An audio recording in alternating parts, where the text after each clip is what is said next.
ഏറെ കാലമായിട്ടുള്ള എന്റെ ഒരു ആഗ്രഹം പറയട്ടെ. പറയൂ. നാട്ടുകാരുടെ മുന്നിലൂടെ ദേ എന്റെ വല്യുകുഞ്ഞു കെട്ടിയ ഈ താലിമാല എടുത്ത് പുറത്തിട്ട് ഒരു ലേശ അഹങ്കാരത്തോടു കൂടി എന്റെ കെട്ടിയവനോടൊപ്പം സ്കൂട്ടറിൽ കയറി ഈ നാട് മുഴുവനൊന്ന് കറങ്ങണം. ചിലരൊക്കെ അത് കണ്ട് ഞെട്ടണം. കൊള്ളാലോ എന്റെ കെട്ടിയോളെ. അതെ, രഹസ്യ കല്യാണം കഴിഞ്ഞ ഏതൊരു പെണ്ണിന്റെ ആഗ്രഹമാശ ഇതൊക്കെ. അല്ല കല്യാണി, എനിക്കൊരു സംശയം. ഈ ഞാൻ നിന്നെ നിർബന്ധിച്ച് SSLC എഴുതിപ്പിക്കാൻ ഇംഗ്ലീഷ് പഠിപ്പിക്കുന്നുണ്ടാണോ? നീ എന്നെ ഇടയ്ക്കിടയ്ക്ക് മാഷെ മാഷെ എന്ന് വിളിക്കുന്നത്? അതൊന്നുമല്ല, ഈ മാഷെന്ന് വിളിക്കേ ഒരു സുഖമുണ്ട്. ഓ, എന്നാ പിന്നെ മാഷ് വണ്ടി എടുത്തോളൂ. ഉത്തരവ്.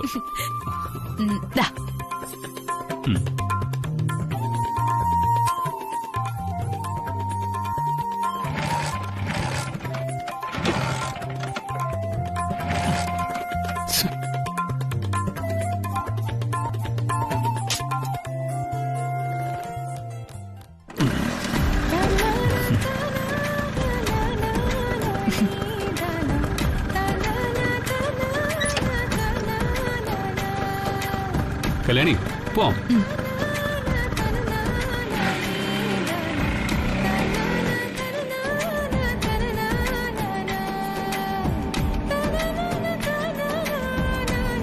വല്യുഞ്ഞെ, എനിക്കിങ്ങനെ റോഡിലൂടെ കാഴ്ചകളൊക്കെ കണ്ട് എപ്പോഴും യാത്ര ചെയ്തോണ്ടിരിക്കാൻ ഭയങ്കര ഇഷ്ടാ. ഓഹോ, എന്നാ നമുക്കൊരു കാര്യം ചെയ്യാം. ഇതിലങ്ങ് ദുബായിക്ക് പോയാലോ? ഒന്ന് പോ വല്യുഞ്ഞെ, കളിയാക്കാതെ. കല്യാണി, നിനക്കിത് ഓടിക്കാൻ പഠിക്കണ്ടേ? വേണ്ട വേണ്ട, ഞാനില്ല. ഞാൻ സൈക്കിൾ പഠിച്ചു തന്നെ എത്ര കഷ്ടപ്പെട്ടിട്ടെന്നറിയോ? സൈക്കിൾ അറിയാവുന്നവർക്ക് ഇത് ഭയങ്കര എളുപ്പമല്ലേ? വേണ്ട വല്യുഞ്ഞെ, എനിക്കിങ്ങനെ ചേർന്നിരുന്ന് വല്യുഞ്ഞിനെ കെട്ടിപ്പിടിച്ചു പോവാനാ ഇഷ്ടം. ഓ, സ്വപ്നത്തിലെ രാജകുമാരനോടൊപ്പം പോകുമ്പോലെ അല്ലേ? നമ്മുടെ ഗന്ധർവനെ.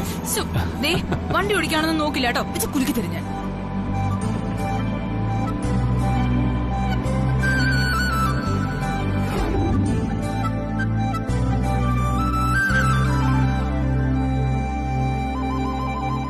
അനിയൻകുട്ടാ,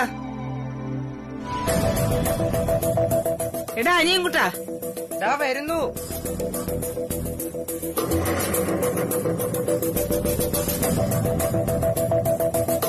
എന്താ ഒപ്പളമ്മേ? വാശി പിടിക്കുകയും കരയുകയും ചെയ്തിട്ട് ഒരു പ്രയോജനവും ഇല്ല. ഞാൻ നാളെ രാവിലെ പോകും. നീ എന്റെ കൂടെ വരണം.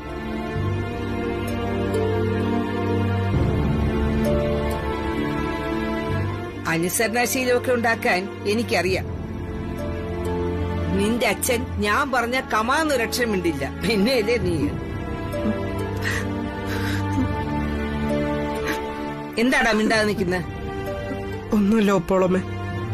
ഇനി നീ ഇവിടെ നിന്നൂടാ, അത് ശരിയാവില്ല. നീ നിൽക്കുന്നത് ശരിയല്ല. ഇവിടെ നിന്റെ അളിയനും പെങ്ങളുവാ. കൊമ്പത്തെ തൃച്ചമ്പരത്തെ അടിയാനായിട്ടൊന്നും വളരേണ്ടവനല്ല നീ. അന്തസ്സായിട്ട് വളരണം. എന്നാലേ ആത്മാഭിമാനത്തോടെ ജീവിക്കാൻ പറ്റൂ.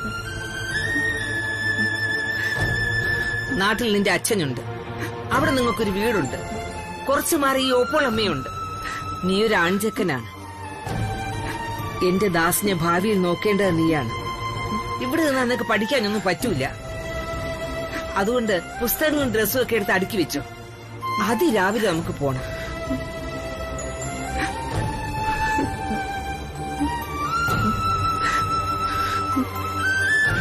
ദേ, എന്നെ കൊണ്ട് ദേഷ്യം പിടിപ്പിക്കരുത്. നീ വന്നില്ലെങ്കിൽ പിടിച്ചുകൊണ്ട് പോകും ഞാൻ.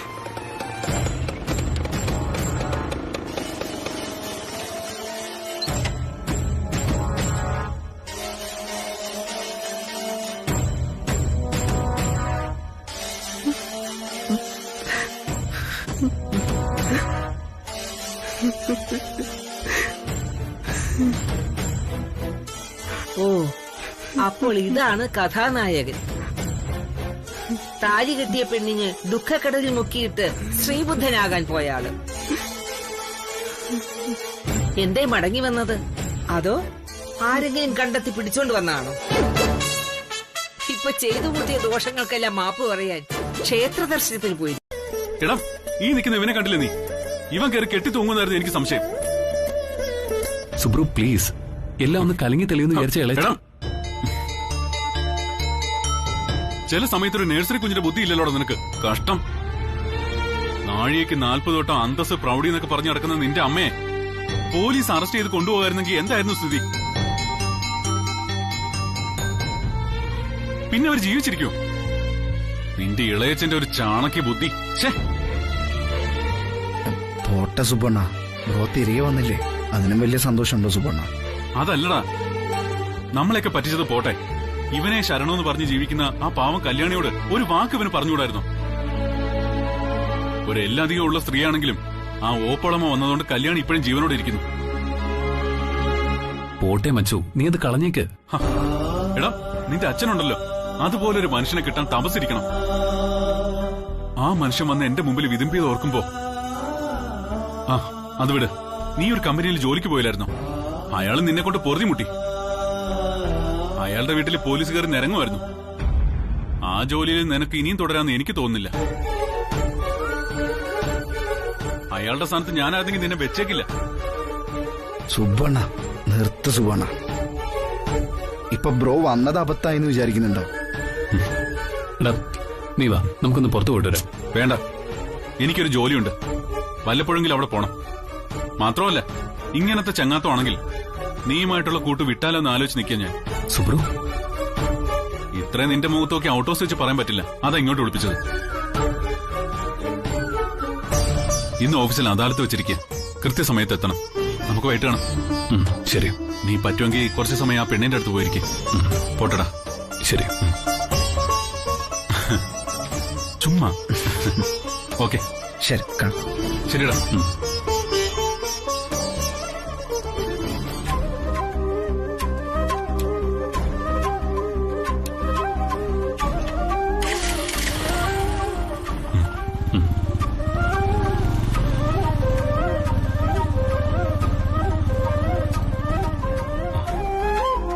ശരി.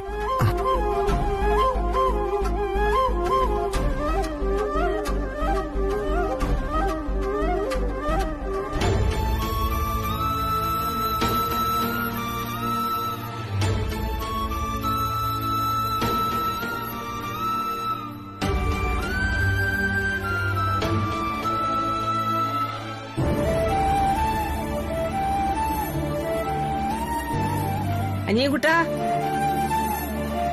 എടാ അനിയൻകുട്ടാ.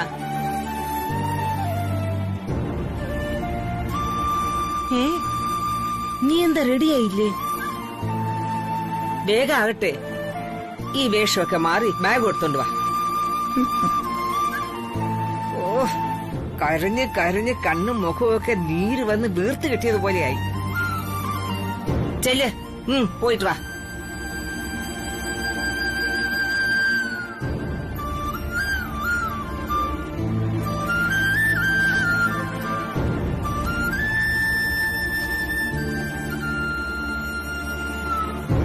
ഒപ്പളമേ ചായ.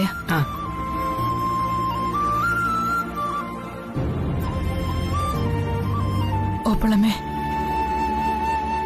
എനിക്ക് ഒരപേക്ഷയുണ്ട്. അത് പറയുമ്പോ ഒപ്പളമേ എന്നോട് ദേഷ്യപ്പെടരുത്. ദേഷ്യപ്പെടേണ്ടതാണെങ്കിൽ ദേഷ്യപ്പെടുക തന്നെ ചെയ്യും. എന്തായാലും പറ. അത് അനിയൻകുട്ടനെ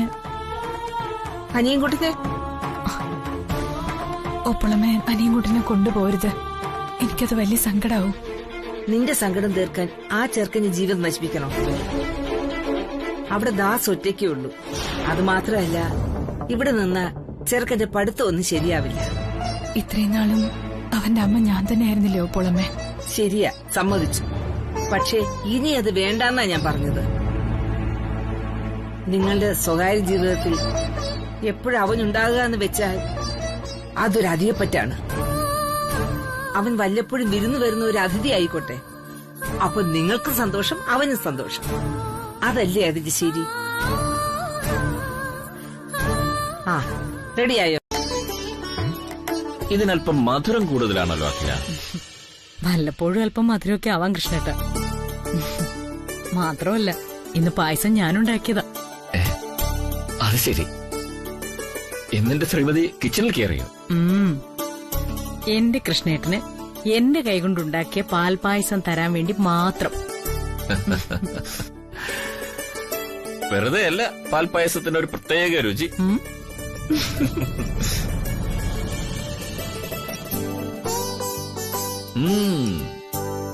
നല്ലൊരു മണവും. ഈ രുചിയും മണമൊക്കെ കണ്ടിട്ട് ഇത് നിന്റെ പക്കപ്പിറന്നാൾ പായസം തന്നെയാണോ ആഗ്ര?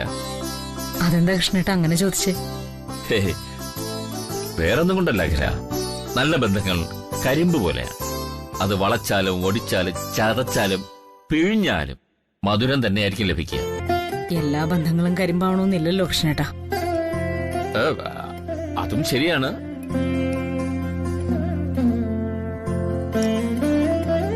ഈ പായസം നാവിലേക്ക് വെക്കുമ്പോ എന്തോ ഒരു വാത്സല്യത്തിന്റെ രുചി,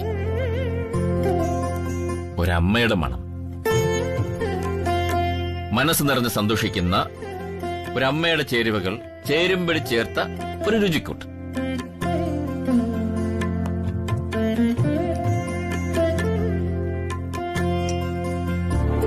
അതുമാത്രമല്ല, ഈ പായസം കുടിക്കുമ്പോ എങ്ങോ കളഞ്ഞുപോയ ഒരു അമൂല്യ വസ്തുവിനെ തിരികെ കിട്ടിയതിന്റെ സന്തോഷം.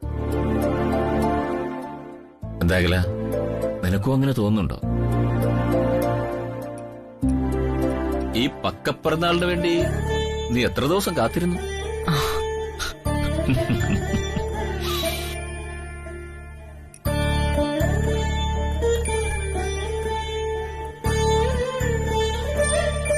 കളഞ്ഞുപോയതിനെക്കുറിച്ചുള്ള ചിന്ത, ആ നഷ്ടം നന്മയ്ക്ക് വേണ്ടിയ കൃഷ്ണേട്ട. കാരണം ആ നഷ്ടങ്ങളാ നമ്മളെ പലതും ചിന്തിപ്പിക്കുന്നത്. ആ നഷ്ടങ്ങളാ പല മാറ്റത്തിനും കാരണമാവുന്നത്.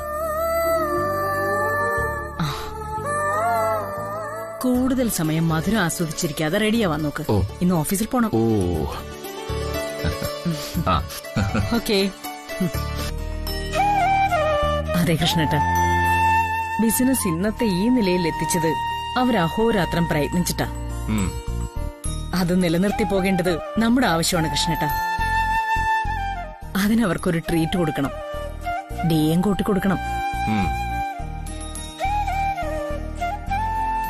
ഇനി നമ്മുടെ ബിസിനസ്സിലൊരു തകർച്ചയുണ്ടായ അത് പലരും അവരുടെ വിജയമാണെന്ന് കരുതും.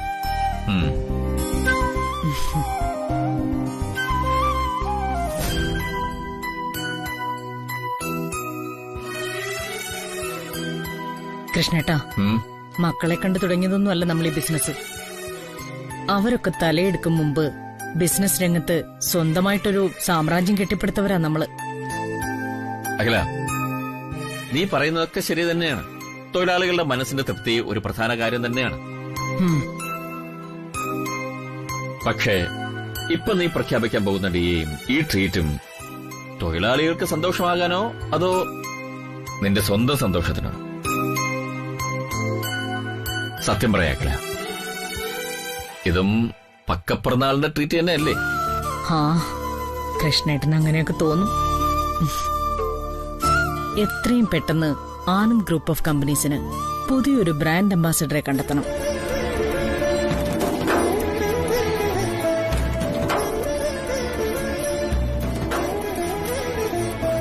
ഒക്കെ ആവാകില്ല, അതിന് എടുത്തുചാട്ടം വേണ്ട.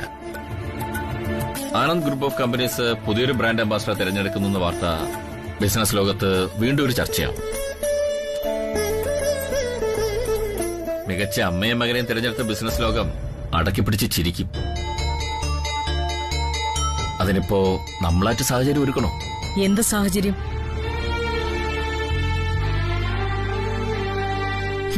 ഇതിലും വലിയ കൊടുങ്കാറ്റ് ആഞ്ഞടിച്ചിട്ടും ഈ അഖിലാണ്ടേശ്വരി ആടി ഉലഞ്ഞിട്ടില്ല. ഞാൻ തോക്കൊന്നാരും കരുതുകയും വേണ്ട.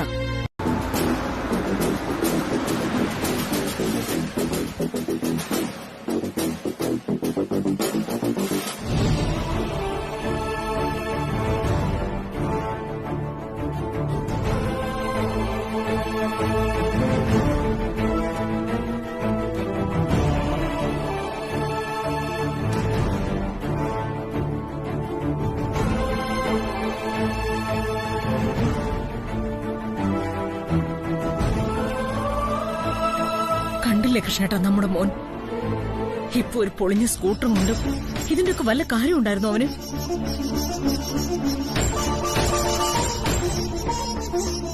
എനിക്കിത് സഹിക്കുന്നില്ല കൃഷ്ണേട്ടാ. അവൻ എന്തിനാ ഇങ്ങനെ കിടന്ന് കഷ്ടപ്പെടുന്നത്? ആരെ തോപ്പിക്കാനാ? എനിക്കിതൊന്നും കാണാൻ പറ്റില്ല. അഖില, നിന്നെ എങ്ങനെ സമാധാനിപ്പിക്കണമെന്ന് എനിക്കറിയില്ല. ഈ അവസ്ഥയൊക്കെ മാറും അഖില. എങ്ങനെ മാറാനാ? ജീവിതം കൊണ്ടൊന്ന് തച്ചുടച്ചിട്ടും കൃഷ്ണേട്ടൻ അറിയില്ല. താഴെ വെച്ച ഉറുമ്പരിക്കും, തലയിൽ വെച്ച പേനരിക്കും എന്ന് പറഞ്ഞ് വളർത്തിയതാ ഞാൻ അവനെ. അവനിങ്ങനെ വെയിലും കൊണ്ട് കരുവാളിച്ച് നിൽക്കുന്ന എനിക്ക് കാണാൻ കഴിയില്ല കൃഷ്ണേട്ടാ. കൃഷ്ണേട്ടാ, വേണ്ട. സ്വയം ജീവിതം കൊണ്ടൊന്ന് നശിപ്പിക്കട്ടെ. അനുഭവിക്കണം, അനുഭവിച്ച് തീർക്കണം.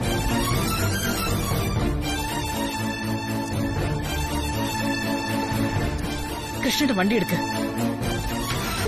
തൃശ്ശംബരത്ത് അഖിലയുടെ കൗണ്ട് ഡൗൺ തുടങ്ങിക്കഴിഞ്ഞു. ഇനി ഏത് നിമിഷവും ആ സന്തോഷ വാർത്തയ്ക്ക് വേണ്ടി നമുക്ക് കാതോർത്തിരിക്കാം.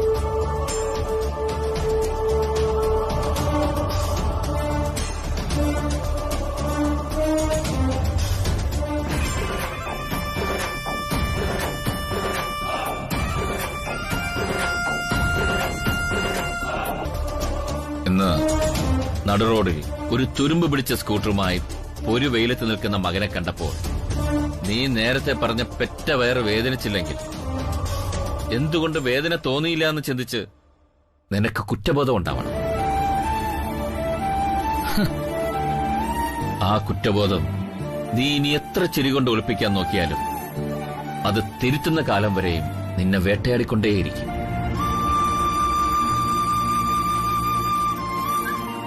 പിന്നെ നിന്നെ കോമാളിയാക്കിയതിന്റെ കുറ്റബോധം എനിക്കുണ്ടാവുമെന്ന് നീ പറഞ്ഞില്ലേ?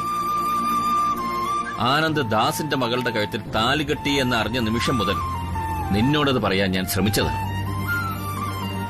ഓരോ നിമിഷവും ഞാനത് പറയാൻ തയ്യാറെടുക്കുമ്പോഴും ഞാൻ എന്താണ് പറയാൻ പോകുന്നതെന്ന് നിന്റെ കണ്ണുകളിൽ നിന്ന് ഞാൻ അറിഞ്ഞിരുന്നു. അല്ല, എന്ത് മകൻ അടുക്കളക്കാരിയെ താലി കെട്ടിട്ടെന്നോ? അതാണോ കൃഷ്ണേട്ടൻ എന്റെ കണ്ണുകളിൽ നിന്ന് വായിച്ചറിഞ്ഞത്? അതല്ല, അതിന്റെ മറുവശം. ആ ഗംഗയുമായിട്ട് ആനന്ദിന്റെ കല്യാണം ഉറപ്പിക്കരുതെന്നാണ് ഞാൻ പറയാൻ വരുന്നതെന്ന് നീ മനസ്സിലാക്കിയിരുന്നു.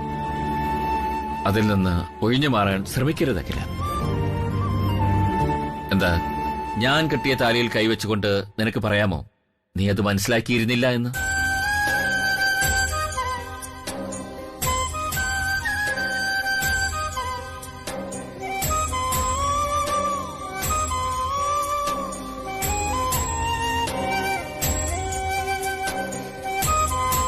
ഒരിക്കൽ ചോദിച്ചതുകൊണ്ട് ഞാൻ ആവർത്തിക്കുന്നില്ല.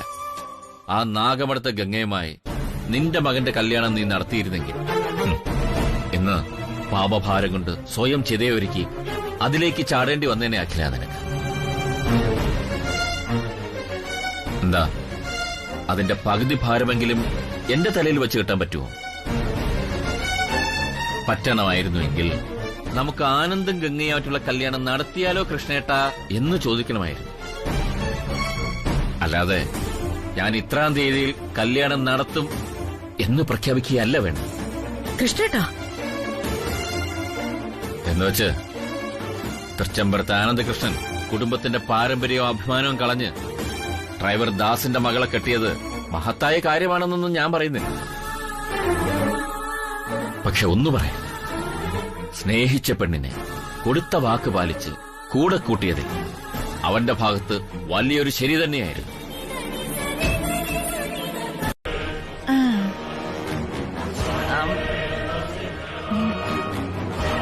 അതെ, ഞാൻ മുറി പോയി കിടന്നാലേ ചേച്ചിക്ക് ടോണിക്ക് തന്നില്ലല്ലോ എന്നോർത്ത് തിരിഞ്ഞും മറിഞ്ഞും കിടന്നാലും എനിക്ക് ഉറക്കം വരില്ല. ആ, കുഴപ്പമില്ലല്ലോ. ചേച്ചിയുടെ ജോലി തീരുന്നവരെ ഞാനിവിടെ കാത്തിരുന്നോളാം. കാത്തിരുന്ന ഒത്തിരി വൈകും. എനിക്ക് ഒത്തിരി ജോലിയുണ്ട്. ആ,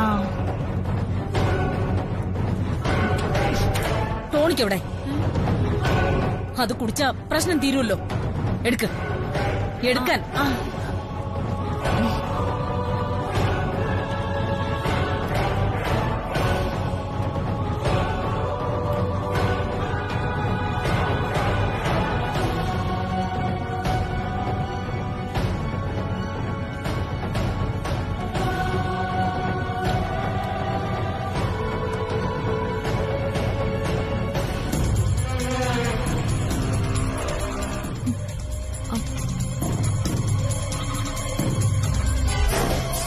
എന്താ നിന്റെ കൈ വരയ്ക്കുന്നത്?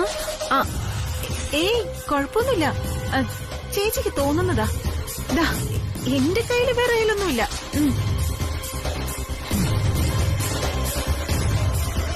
ഓ,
അഖിലേ, ഇന്നെന്തെങ്കിലും നടക്കും.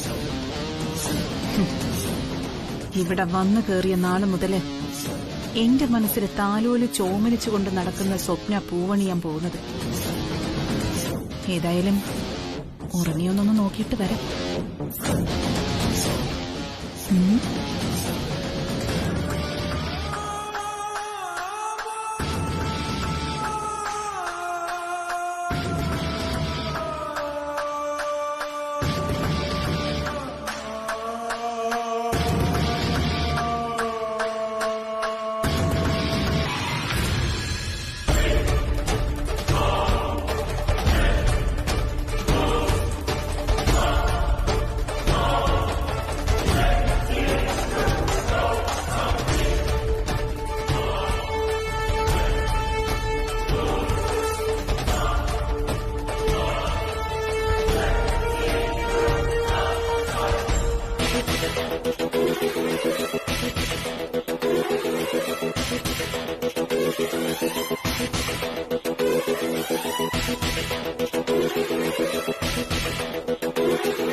സൂപ്പർ. അഖിലേ, എന്റെ കൃഷ്ണേട്ടൻ ഇവിടെ ലാപ്ടോപ്പിൽ കളിച്ചോണ്ടിരിക്കുക. ഇപ്പോഴൊന്നും ഇവിടുന്ന് ഇളകുന്ന മട്ടില്ല. ഒരു 10-20 മിനിറ്റ് കിട്ടിയാ മതി. നിന്റെ കാര്യം ധാരണയായി.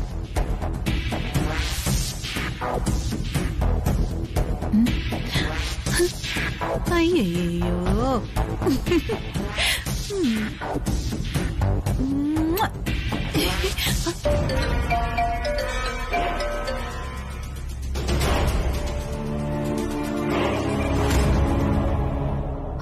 പറയണ്ടേ? അയ്യോ, ഇനി എന്ത് പറയാനാ പ്രിയങ്കേ? അഖിലാണ്ടേശ്വരിയുടെ ആട്ടം ഇന്നത്തോടെ അവസാനിച്ചു.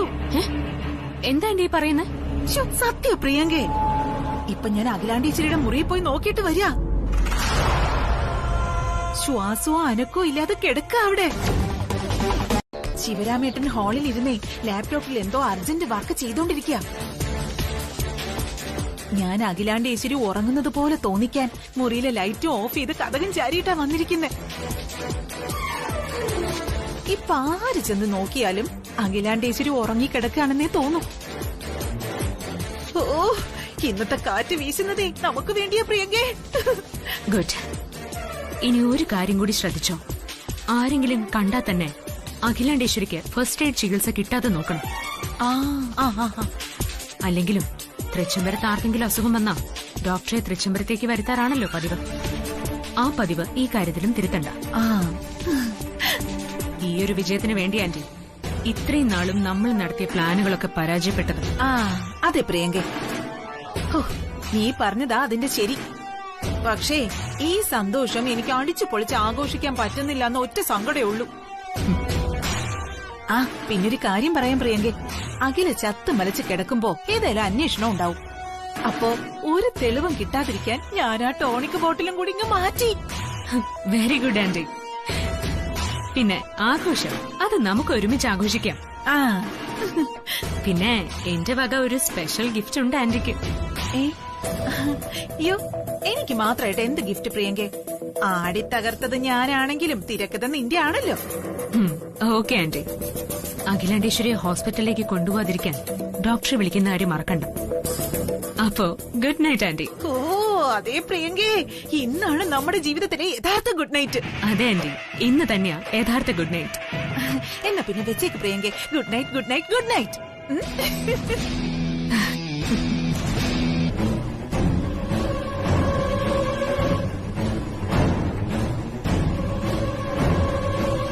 എന്തു പറ്റൂല്യൂഞ്ഞ്? എന്താ ഇങ്ങനെ പുറത്തു വന്ന് നിക്കണേ? നിനക്കെന്താ പറ്റിയ അഖില? അഖില നിനക്കെന്താ പറ്റി? അഖില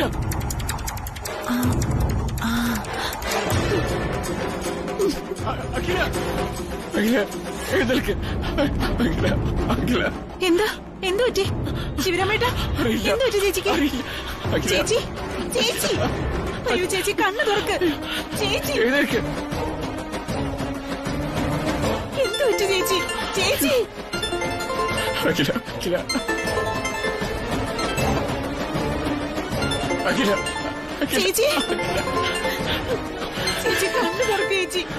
ശിവരാമേട്ട ചേച്ചി.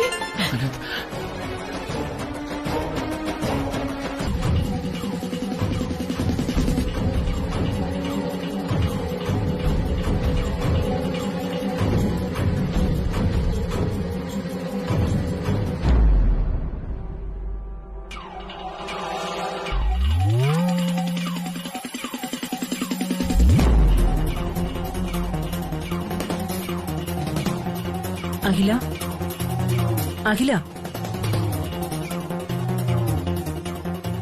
അമ്മേ അമ്മേ. പേടിക്കാനൊന്നുമില്ല. ക്ഷീണം കൊണ്ടുള്ള മയക്കമാ. അപ്പൊ ചത്തില്ലേ? അഖില, അഖില. ഡോക്ടർ, നമുക്ക് അമ്മയെ ഹോസ്പിറ്റലിലേക്ക്. ഏയ്, ഈ രാത്രിയിൽ അതിന്റെ ആവശ്യമില്ല. നാളെ ഒന്ന് ഹോസ്പിറ്റലിലേക്ക് കൊണ്ടുവരൂ. നമുക്കൊരു ഡീറ്റെയിൽ ചെക്കപ്പ് നടത്താം. ആ അഖില കണ്ണു തുറക്കല്ല. അഖില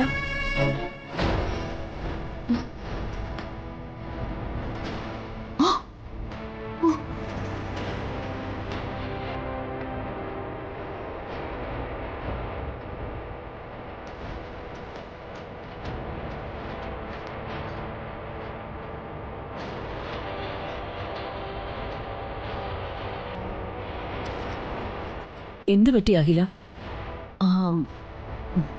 രാജലക്ഷ്മി എപ്പോ വന്നു? ഞാൻ ഹോസ്പിറ്റലിൽ നിന്ന് വരികയായിരുന്നു. അപ്പോഴാ വിലാസിനിയുടെ ഫോൺ വന്ന്.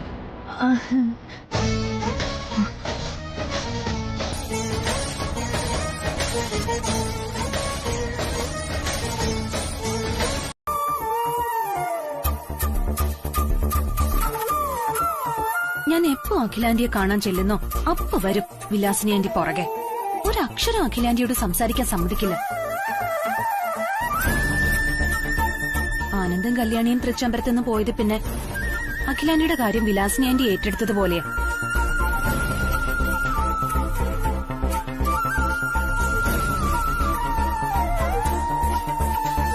എന്താ കല്യാണി, നീ പെട്ടെന്ന് മൗനമായത്? അഖില മാഡത്തിൽ നിന്ന് നന്ദനെ മാറ്റി നിർത്താൻ ശ്രമിക്കുന്നുണ്ടെങ്കിൽ അതിന്റെ പിന്നിൽ എന്തോ ചതിയുണ്ട്. കല്യാണി, അതെ നന്ദന, പറഞ്ഞതൊക്കെ വെച്ച് നോക്കുമ്പോ ആ ടോണിക്കിന്റെ കാര്യത്തിൽ ഒരു ശ്രദ്ധ വേണം. കല്യാണി, നീ പറഞ്ഞു വരുന്നത്?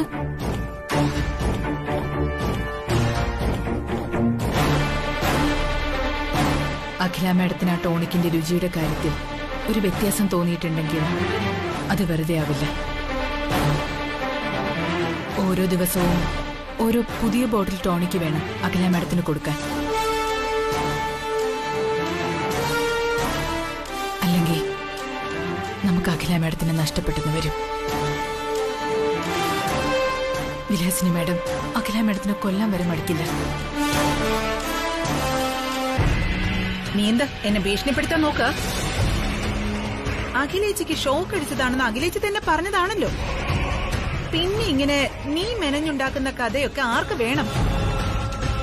മാത്രമല്ല അഖിലേച്ചി ബോധമില്ലാതെ കിടന്നപ്പോ ഡോക്ടറെ വിളിച്ചു വരുത്തിയത് ഞാനാ. അങ്ങനെയുള്ള ഞാൻ ടോണിക്കിൽ വിഷം ചേർത്ത് കൊല്ലാൻ നോക്കിയത്രേ. ഛേ, കഷ്ടം. കഥയ്ക്കും വേണ്ടേ നന്ദന ഒരു ലോജിക്കൊക്കെ? ഇപ്പൊ ലോജിക്കല്ല എന്റെ കയ്യിലുള്ളത്, തെളിവാ.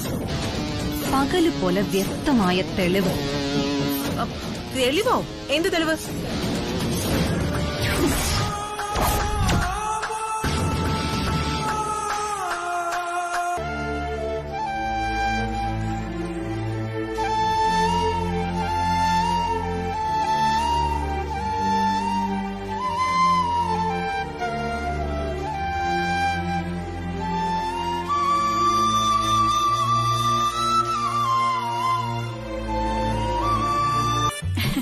ഇനി വിശേഷിച്ച് വല്ലതും? ഇടയ്ക്ക് ദുബായിലൊക്കെ പോയതുകൊണ്ട് ഞാൻ ചോദിച്ചതാ. മാറി നിൽക്കടി അങ്ങോട്ട്. അവളുടെ ഒരു കിന്നാരം ചോദിക്കല്. അയ്യോ ആന്റി, ഞാൻ കാര്യം അറിയാൻ വേണ്ടി ചോദിച്ചല്ലേ. അതോ ഇന്നലെ രാത്രി വിശേഷിച്ച് വല്ലതും കഴിച്ചോ? ഇന്നലെ രാത്രി എന്തായിരുന്നു ആന്റി എല്ലാരും കഴിച്ചത്? ഇന്നലെ രാത്രി കുറച്ച് വിഷം കഴിച്ചു. എന്താ എല്ലാരും അല്ല, ഞാൻ മാത്രം. ഈശ്വരാ, എന്തൊക്കെയാ ഞാൻ ഈ കേക്കണേ? ആത്മഹത്യ ചെയ്യാനൊക്കെ കാരണം എന്താ ആന്റി? സഹദേവൻ ഞങ്ങൾ എങ്ങാനും വഴക്കു പറഞ്ഞോ? അതോ അഖിലാന്റിക്ക് വിഷം കൊടുത്ത് കൊല്ലാൻ നോക്കിയത് എല്ലാവരും അറിഞ്ഞോ? ആത്മഹത്യ എല്ലാത്തിനുള്ള പരിഹാരം അല്ല കേട്ടോ. ഒരു വീക്ക് വെച്ചെന്നാലുണ്ടല്ലോ, വായി വരുന്നത് വിളിച്ച് പറഞ്ഞേക്കരുത്. പറഞ്ഞേക്കാം.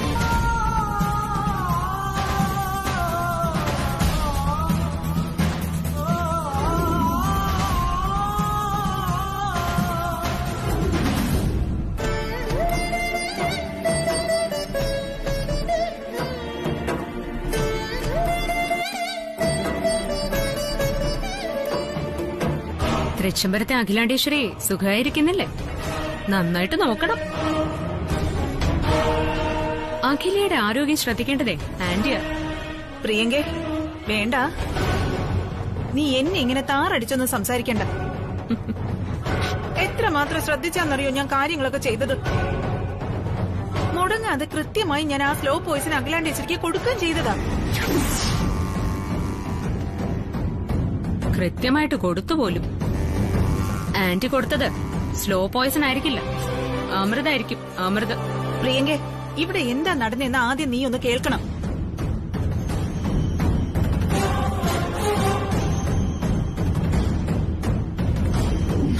അഖിലേച്ചിക്ക് ഈ തൃച്ചംബരത്ത് ഇപ്പോ താലി കെട്ടിയവനോട് പോലും ഇല്ലാത്ത വിശ്വാസമായി എന്നോട്. അറിയാം. ആ വിശ്വാസം മുതലെടുത്തല്ലേ നിങ്ങൾ ആന്റിയുടെ ടോണിക് ബോട്ടിലിൽ വിഷം കലർത്തി കൊല്ലാൻ നോക്കിയത്.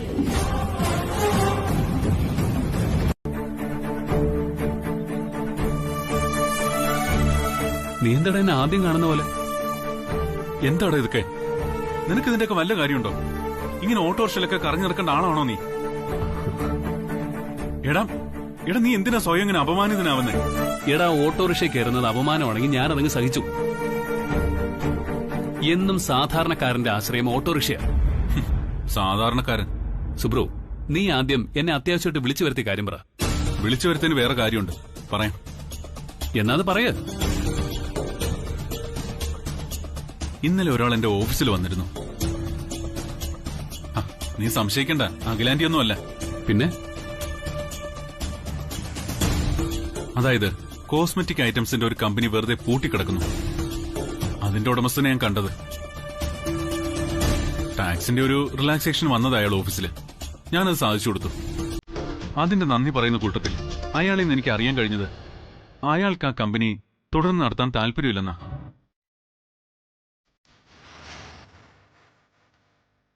ആ കമ്പനി ലീസിനെടുത്ത് നിനക്ക് നടത്തിക്കൂടാനത്. നിനക്കാകുമ്പോൾ ലീസിന് തരാൻ അവർക്ക് 100 വട്ടം സമ്മതം. ഈ ഒരാളൊഴിച്ച് അവരുടെ ബാക്കി പാർട്ട്നേഴ്സ് എല്ലാം കാനഡയിലാണ്. ഇയാളൊരു 3 മാസത്തേക്ക് ഇവിടെ ഉണ്ട്.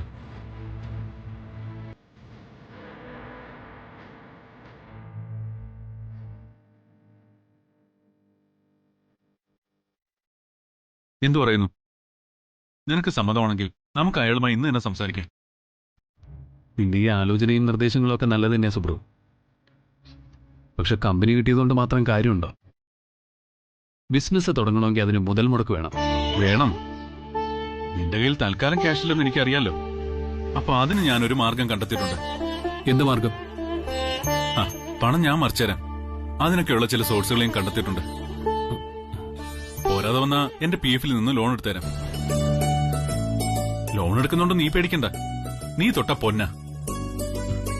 ബിസിനസ്സിലൊന്നും നിന്നെ തോൽപ്പിക്കാൻ തെന്നിന്ത്യയിൽ ആരുമില്ല.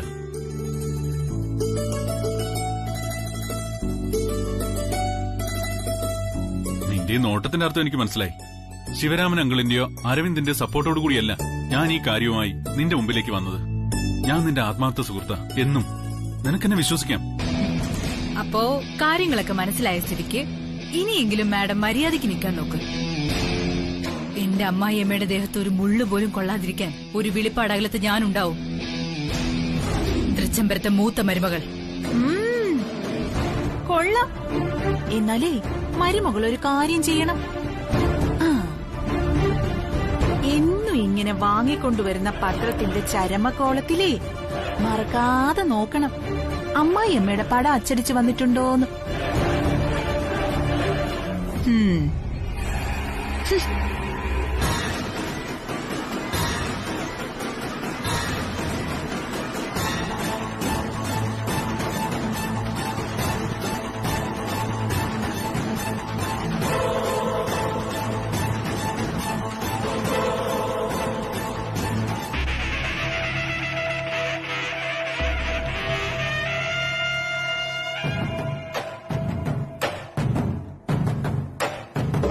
എന്റെ പ്രതികാരം തീരണമെങ്കിൽ അവളല്ല, അവൻ എന്നേക്കുമായി ഇല്ലാതാവണം.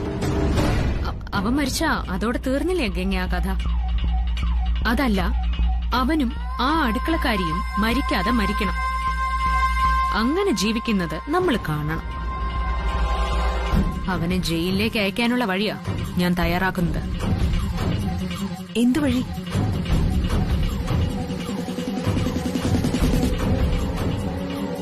അവൻ ജോലിക്ക് പോകുന്ന ആ കമ്പനിയിൽ നിന്നും അവൻ നേരെ പോകാൻ പോകുന്നത് സെൻട്രൽ ജയിലിലേക്ക്. അവൻ കളവ് കേസിൽ പ്രതിയാവും. ഞാൻ അവനെ പ്രതിയാക്കും. അവനെ കുരുക്കാൻ വേണ്ടി ആ കമ്പനി ഉടമയെ ഞാൻ വിലക്കെടുക്കുക. ആ കമ്പനി ഞാൻ വിലയ്ക്ക് വാങ്ങിക്കുകയും ചെയ്യും. അവനെ നശിപ്പിക്കാൻ കോടികൾ ഞാൻ എറിയും. കയ്യിൽ വിലങ്ങണിഞ്ഞ് കള്ളനായി തൃച്ചംബരത്ത് ആനന്ദകൃഷ്ണൻ ജയിലിലേക്ക് പോകുന്നതേ ഗംഗ നിന്നെ ഞാൻ കാണിച്ചു തരും. ഈശ്വരാ, എന്താ ഇത്? ഇതൊക്കെ ദുസ്സൂചനകളാ. എന്നോടുള്ള പരീക്ഷണം അവസാനിപ്പിക്കാറായില്ലേ നിനക്ക്? കുടുംബ പാരമ്പര്യം കാക്കാനെ നിലകൊണ്ടിട്ടുള്ളൂ. കുലദേവതകളുടെ അന്തിത്തിരി മുടങ്ങരുതെന്നേ ആഗ്രഹിച്ചിട്ടുള്ളൂ. സർവവും അവിടുത്തെ തീരുമാനം.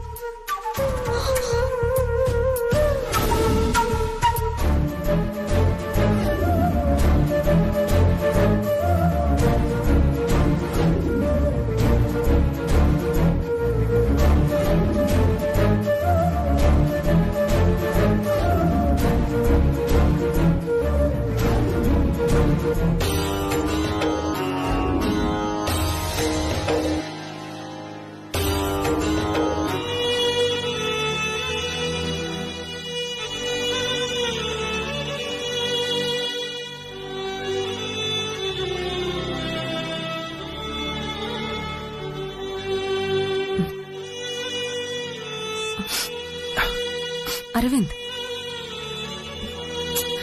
എന്താ അരവിന്ദ്, എന്ത് പറ്റി? നീ ആകെ ടെൻസ്ഡ് ആണല്ലോ. ആനന്ദിനെ കാണാൻ പോയതല്ലേ? അങ്ങോട്ട് പോവാണെന്ന് പറഞ്ഞിരുന്നെങ്കിൽ ഞാനും വരുമായിരുന്നല്ലോ. എന്താ നിന്റെ ബ്രോ എന്തെങ്കിലും പറഞ്ഞോ? ഇല്ല. പിന്നെ എന്താ നിന്റെ ഈ ടെൻഷൻ?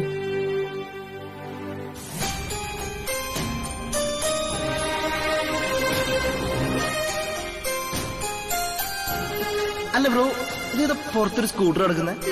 വല്യുകുഞ്ഞി വാങ്ങിയ സ്കൂട്ടർ അത്. സ്റ്റാർട്ടാക്കുമ്പോ നല്ല സൗണ്ടും നല്ല ഹോണൊക്കെയാ, നല്ല സ്പീഡും ഉണ്ട്.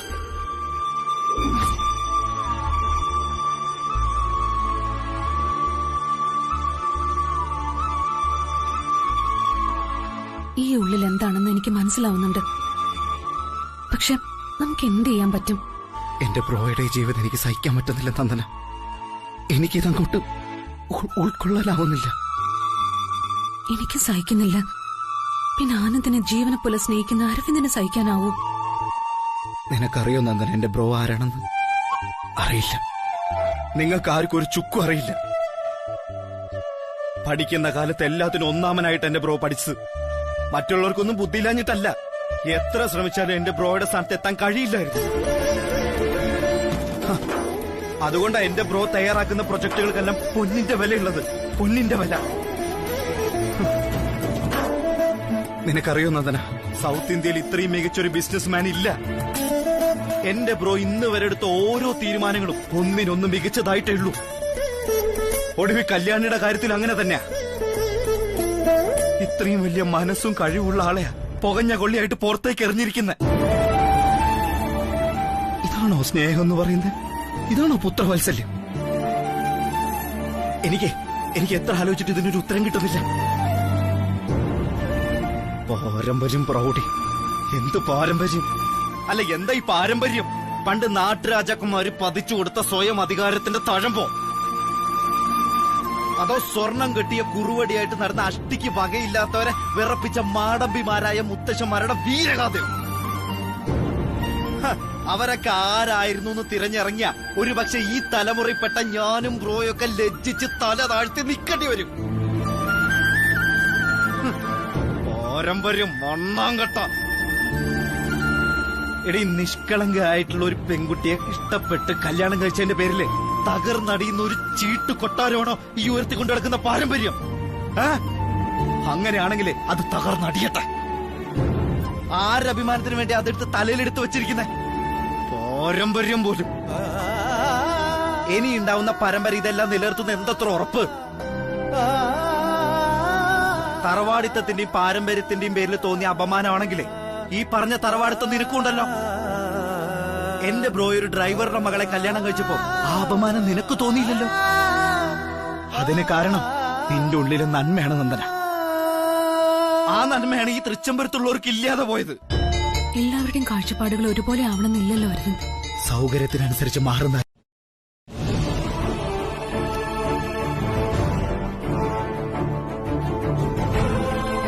ഈ കമ്പനിയിൽ നിന്ന് പിരിഞ്ഞു പോകുന്നവർക്ക് ആനുകൂല്യങ്ങൾ കൊടുക്കുന്ന ഈ നിയമം കമ്പനിയിൽ നിന്ന് പിരിച്ചുവിടുന്ന സ്റ്റാഫുകൾക്ക് ഉണ്ടോന്ന് അറിഞ്ഞാൽ കൊള്ളാം. എന്ത് വിട്ട് ചോദ്യമാരോ ഇത്? ചില സ്റ്റാഫുകൾ വിദേശ ജോലിക്കോ ഗവൺമെന്റ് ജോലി കിട്ടുമ്പോഴോ കമ്പനിയുടെ സേവനങ്ങൾ മതിയാക്കി പോയെന്ന് വരും. ചിലരെ നമ്മൾ പിരിച്ചുവിട്ടെന്നും വരും. എന്നുവെച്ച് അവർക്ക് അവകാശപ്പെട്ട ആനുകൂല്യങ്ങളൊന്നും തടഞ്ഞ ചരിത്രമില്ല ആനന്ദ് ഗ്രൂപ്പ് ഓഫ് കമ്പനീസിന്.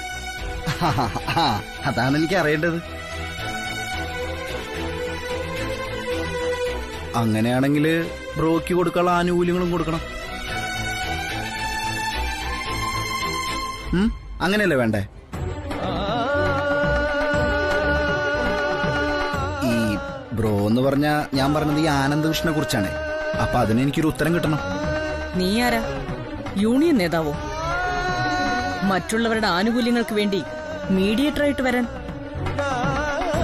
അല്ല, ഈ കമ്പനിയിൽ നിന്ന് പിരിച്ചുവിട്ട മിസ്റ്റർ ആനന്ദകൃഷ്ണൻ എനിക്ക് വേണ്ടപ്പെട്ട ഒരാളാണ്. അതുകൊണ്ട് ചോദിച്ചത്. എന്താരോ നീ ഇങ്ങനെയൊക്കെ സംസാരിക്കുന്നത്? ആനന്ദ് വെറും ഒരു കമ്പനി സ്റ്റാഫായിരുന്നോ? അത് അച്ഛനല്ലല്ലോ പറയണ്ടേ, കമ്പനി ഉടമയായ അമ്മയല്ലേ. അമ്മ പറയട്ടെ. ആ കമ്പനിയിൽ ഒരു സ്റ്റാഫ് എന്ന നിലയിൽ അതിന്റെ ഉടമയോട് മറ്റൊരു സ്റ്റാഫിന്റെ ആനുകൂല്യത്തെ കുറിച്ച് സംസാരിക്കുന്നു. അത്രേ ഉള്ളൂ. അല്ലാതെ യൂണിയൻ ലീഡർ ഒന്നുമല്ല. നീ ആനന്ദ് ഗ്രൂപ്പ് ഓഫ് കമ്പനീസിലെ കൂലിക്കാരനല്ല, MD ആണ്. അതോർത്ത് വേണം സംസാരിക്കാൻ. അത് പെർമനന്റ് പോസ്റ്റ് ഒന്നും അല്ലല്ലോ. ഇവിടെ പലരുടെയും വികാര വിചാരങ്ങൾ അനുസരിച്ച് ഏതു നിമിഷം തെറിച്ചു പോകുന്ന ഒരു താൽക്കാലിക ജോലിയല്ലേ. ഒരു സെക്യൂരിറ്റി ഇല്ലാത്തൊരു ജോലി. നിന്റെ വാക്കുകളും പ്രവൃത്തിയും ലക്ഷ്യവും ഒക്കെ എനിക്ക് മനസ്സിലാവുന്നുണ്ട്. പക്ഷേ ചിലരുടെ ജൽപ്പനങ്ങൾക്ക് പുല്ല് വില കൊടുക്കാതെ വിട്ടുകളയാനാ അഖില ശീലിക്കുന്നത്.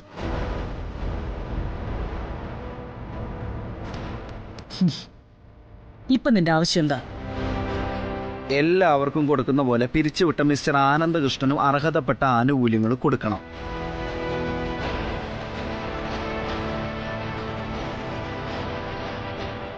ആനന്ദ് ഗ്രൂപ്പ് ഓഫ് കമ്പനീസ് ഒരു സ്റ്റാഫിനും അർഹതപ്പെട്ടതൊന്നും കൊടുക്കാതിരുന്നിട്ടില്ല. നീ പറഞ്ഞ ആൾക്കും അത് കൊടുക്കും.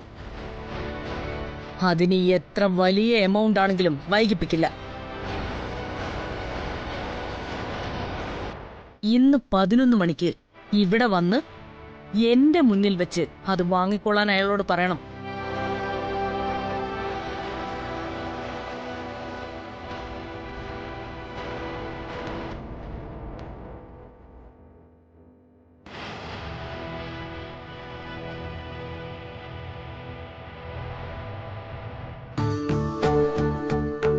അച്ഛാ, ഞാൻ ഈ പറഞ്ഞത് അവിവേകമായി പോയെങ്കിൽ എന്നോട് ക്ഷമിക്കണം. ഞാനിതിന്റെ എല്ലാ വശങ്ങളും ആലോചിച്ചതിന് ശേഷമാണ് ഈ വിഷയം അമ്മയുടെ മുമ്പിൽ അവതരിപ്പിച്ചത്. സാരമില്ല. ഈ കാര്യത്തിൽ ആരെ കുറ്റപ്പെടുത്തണമെന്നല്ല ഞാൻ ചിന്തിക്കുന്നത്, ആര് പറഞ്ഞതിൽ ശരിയെന്നാണ് ഞാൻ ആലോചിക്കുന്നത്. സ്വന്തം കൂടപ്പിറപ്പ് കഷ്ടപ്പെടുന്നത് കണ്ട് അവന് വേണ്ടി അർഹതപ്പെട്ട ആനുകൂല്യങ്ങൾ ചോദിച്ച നീ കുറ്റക്കാരനാണെന്ന് പറയാൻ പറ്റുമോ എനിക്ക്? അർഹതപ്പെട്ട ആനുകൂല്യം ആർക്കാണെങ്കിലും കൊടുക്കുമെന്ന് പറയുന്ന അഖിലയും എനിക്ക് കുറ്റപ്പെടുത്താൻ പറ്റില്ല. ഇന്ന് കമ്പനിയിലേക്ക് പോകണ്ടെന്നാ കരുതിയത്. ഇന്നിനി ഇവിടെ വേണ്ട. കണക്ക് പറഞ്ഞ ആനുകൂല്യങ്ങൾ വാങ്ങിക്കുന്ന മകനെ അർഹതപ്പെട്ടത് കൊടുക്കാൻ വാശി പിടിക്കുന്ന അമ്മയും കാണാനും അതിന് സാക്ഷ്യം വഹിക്കാനും എനിക്കാവില്ല. അതുകൊണ്ട് ഇന്ന് ഞാൻ ഓഫീസിലേക്ക് പോവാം. നീ ഇവിടെ ഉണ്ടാവണം. ആനന്ദിനെ വിളിച്ച് പറഞ്ഞേ.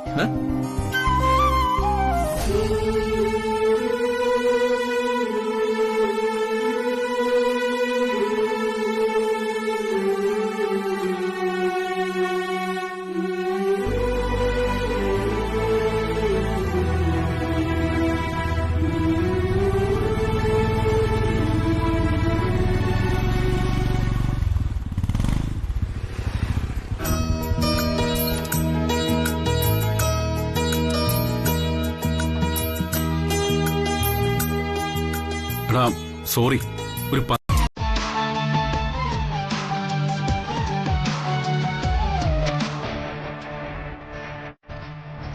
ഇതൊരു ബ്ലാങ്ക് ചെക്ക് ലീഫ. സ്വയം വിലയിട്ട് എത്ര വേണമെങ്കിലും എഴുതിയെടുക്കാം.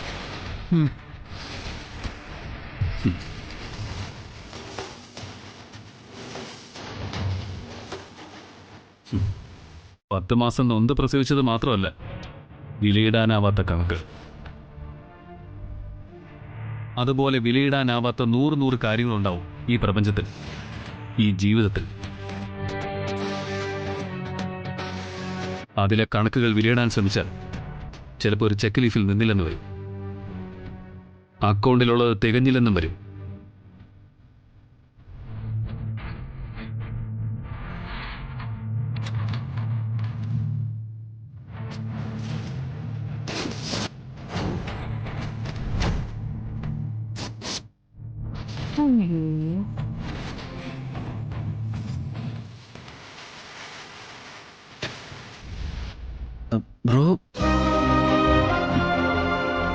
ബ്രോയാണ് കൂടപ്പിറപ്പ്, ഏട്ടൻ. ഒരു റബ്ബർ കൊണ്ട് മാച്ചാ മായില്ലല്ലോ ബന്ധം. പോട്ടെ.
കമ്പനി കാണാൻ പോയിരുന്നു കല്യാണി.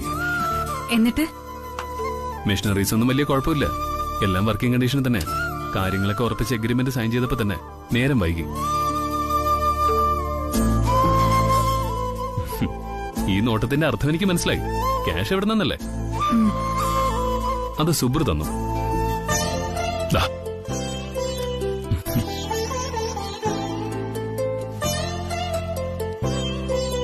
ദാ. ഞാൻ ചായ എടുക്കട്ടെ? ആ നിക്ക. ഈ ക്യാഷ് അലമാരയിലേക്ക് വെക്ക. ഇനോഗ്രേഷനും പർച്ചേസിംഗിനും ഒക്കെ ഉള്ള ക്യാഷാ.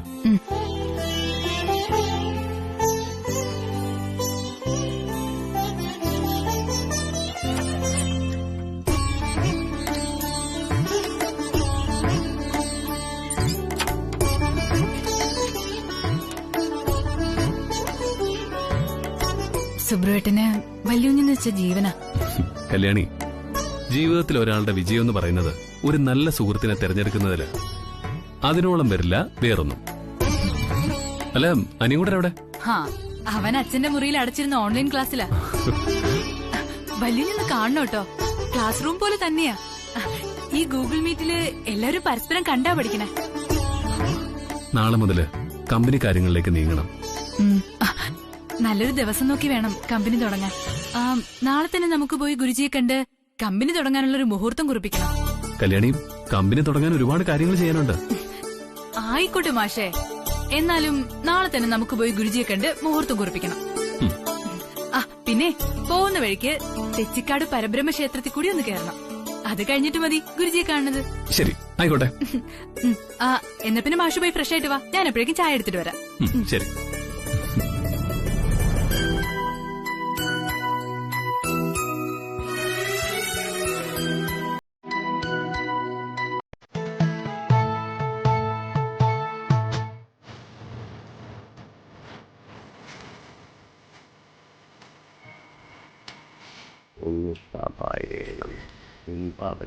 ഗുരുജി, നമസ്കാരം.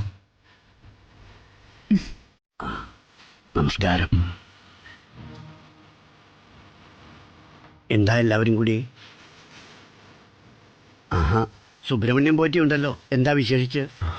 ഞങ്ങൾ ഗുരുജിയെ കാണാൻ ആശ്രമത്തിലേക്ക് വരാൻ ഇറങ്ങിയതാ. ക്ഷേത്രത്തിൽ തൊഴുതിട്ട് പോവാന്ന് കല്യാണി പറഞ്ഞു. അങ്ങനെ ഇവിടെ വന്ന്. ഗുരുജി, വല്യുഞ്ഞ് പുതിയൊരു സംരംഭം തുടങ്ങാൻ പോവാ. അതിനുള്ള മുഹൂർത്തം ഒന്ന് അറിയണമായിരുന്നു. നമുക്ക് നോക്കാം. അല്ല, എന്ത് സംരംഭമാണ് തുടങ്ങാൻ ഉദ്ദേശിക്കുന്നത്? അത് ഒരു ഹെർബൽ പ്രോഡക്റ്റ്. അതിൻ്റെയും അംബാസഡർ കല്യാണി തന്നെ ആയിരിക്കുമല്ലോ അല്ലേ?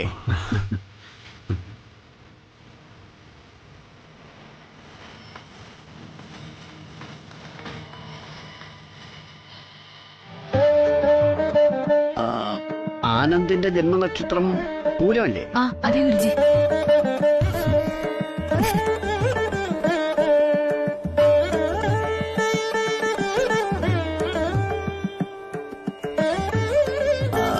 പുതിയ വ്യവസായ സംരംഭം ആരംഭിക്കാനുള്ളതല്ലേ? ആനന്ദിന്റെ നക്ഷത്രം വെച്ച് നോക്കിയിട്ട് ഉചിതമായൊരു മുഹൂർത്തം കിട്ടുന്നില്ല.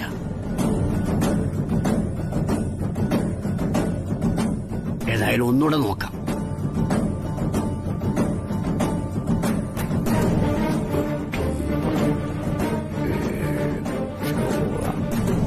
കമ്പനി തുടങ്ങണമെങ്കിൽ ഇന്നു തൊട്ട് 3 ദിവസങ്ങൾക്കുള്ളിൽ തുടങ്ങണം.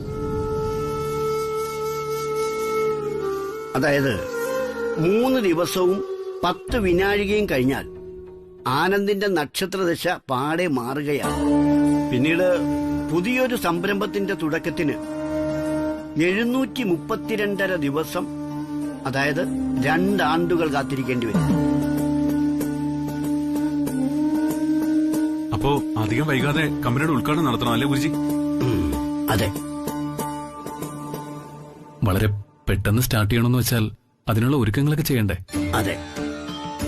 നല്ല സമയം നോക്കി പ്രാരംഭം കുറിക്കുന്നതിനുള്ള വിളക്ക് തെളിയണം. വിഘ്നേശ്വര പൂജ ചെയ്ത് കമ്പനിയിലേക്ക് വലതുകാൽ വെച്ച് കയറണം. ബാക്കി കാര്യങ്ങളൊക്കെ സമയ സന്ദർഭങ്ങൾ അനുസരിച്ച് പിറകെ ചെയ്താൽ മതിയല്ലോ.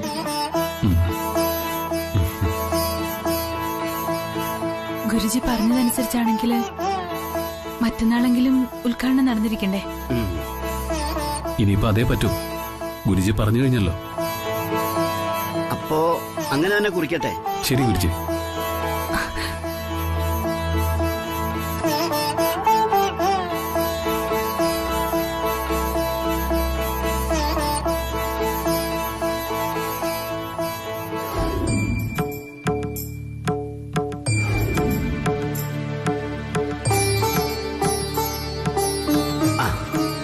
ശുഭമുഹൂർത്തം പകൽ 10 മണി കഴിഞ്ഞ് 11 നാഴികയ്ക്കകം. 10 കഴിഞ്ഞ് 10:30 കൂട്ടിക്കൊള്ളൂ. വാങ്ങിക്കോളൂ.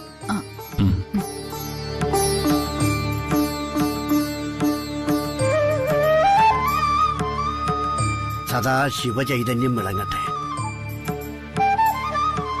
ആനന്ദ്, ദുർബലപക്ഷത്തോടുള്ള കാരുണ്യം ദൈവാധീനത്തിന്റെ ലക്ഷണമാണ്.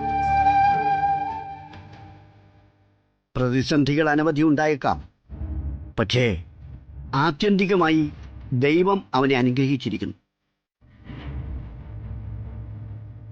ആനന്ദ് വളരെ കഴിവുള്ളവനാണ്. എങ്കിലും ദൃഷ്ടിദോഷവും ദൃശ്യദോഷവും ഉണ്ടായേക്കാം. തളരാതെ മുന്നോട്ട് പോവുക. ഓഹി ഭാരഹ സമർത്ഥാനാം കിം ദൂരം വ്യവസായിനാം കോ വിദേശകനാ വിദ്യാനാം കഹ പരഹ പ്രിയവാദിനാം